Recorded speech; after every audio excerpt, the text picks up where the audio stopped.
Tiako ianao e, tena mamiko e.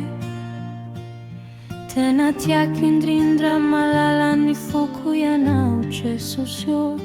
Tiataka loko anizaniza, tsy hosoloiko ninonino fa hatramin'ny farany miantsika sy ianao. Hatramin'ny farany afoiky za maminy foko ety dia omeko anao. Nandao aiza izao tontolo izao tsy ala aminao.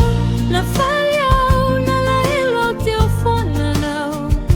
Naray aho, nany aho, tsy nilaozanao. Painty aho mivody faharanao. Hatramin'ny farany tiako ianao e, tena mamiko e.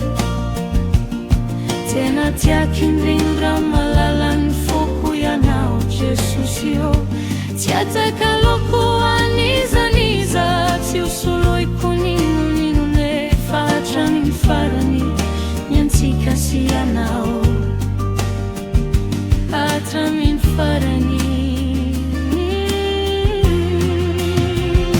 afoiky zay maminy foko ety dia omeko anao.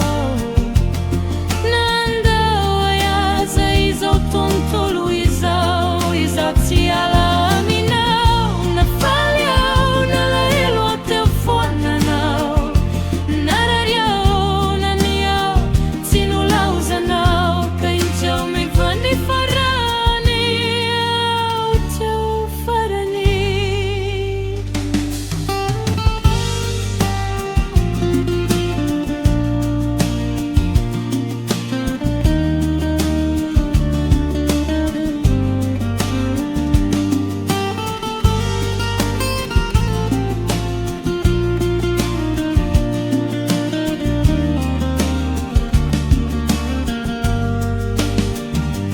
Tiako ianao e, tena mamiko e.